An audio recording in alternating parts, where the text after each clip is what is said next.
வணக்கம். இன்னைக்கு உடலுக்கு லேசாகவும் எடை குறைக்கவும் சாமை அல்லது வரகு கஞ்சி எப்படி சுலமா செய்யலாம்னு பார்க்கலாம்.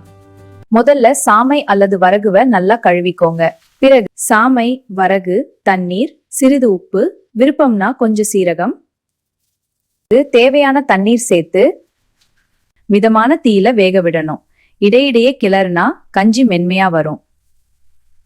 நல்லா வெந்ததும் சூடா மண் பாத்திரத்துல பரிமாறலாம். இதுதான் உடலுக்கு ரொம்ப நல்லது. இந்த சாமை வரகு கஞ்சி வயிறு நிறைய வச்சுக்கிட்டு எடை இரவு உணவாக எடுத்துக்கலாம். ஆரோக்கியமா இருங்க. வணக்கம். இன்னைக்கு நம்ம பார்க்க போறது எண்ணெய் இல்லாம செய்யக்கூடிய உடலுக்கு ரொம்ப லேசி எடை குறைக்கிற காய்கறி சூப். இந்த சூப்புக்கு தேவையான பொருட்கள் ரொம்ப சிம்பிள். கேரட், முட்டைக்கோஸ், பீன்ஸ், தக்காளி, சிறிது உப்பு, கொஞ்சம் மிளகு. எண்ணெயே தேவையில்லை. முதல்ல எல்லா காய்கறிகளையும் நல்லா கழுவிக்கோங்க. தேவையான தண்ணி சேர்த்து காய்கறிகளை வேக விடணும். மிதமான தீயில வேக வச்சா சத்துக்கள் எல்லாம் காக்கப்படும்.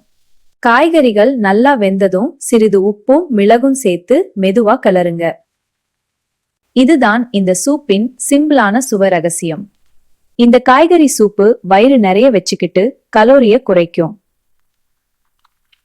இரவு உணவாத டயட்ல இருக்கும்போது தினம் எடுத்துக்கலாம். ஆரோக்கியமா இருங்க. காலையில எழுந்ததும் என்ன சாப்பிடலாம்னு யோசிக்கிறீங்களா? எடை கூடாம உடம்பும் லைட்டா இருக்கணும்னா இந்த ஓட்ஸ் காய்கறி கஞ்சி ரொம்ப நல்லது. ஒரு பாத்திரத்துல தண்ணி ஊத்தி அதுல ஓட்ஸை நல்லா வேக வச்சுக்கோங்க. அப்புறம் கேரட், பீன்ஸ், முட்டைக்கோஸ் சிறு சிறு துண்டா நறுக்கி சேர்க்கணும். இஞ்சி கொஞ்சம், உப்பு தேவையான அளவு, மிதமான தீயில கொதிக்க கடைசியா மிளகுத்தூள் சேர்த்தா வாசனையும் சுவையும் சூப்பரா இருக்கும். இந்த கஞ்சிய காலை உணவா அல்லது இரவு லைட்டா சாப்பிட்டா நீண்ட நேரம் பசி எடுக்காது. உடம்புல சேர கொழுப்பும் குறையும். Thanks for watching.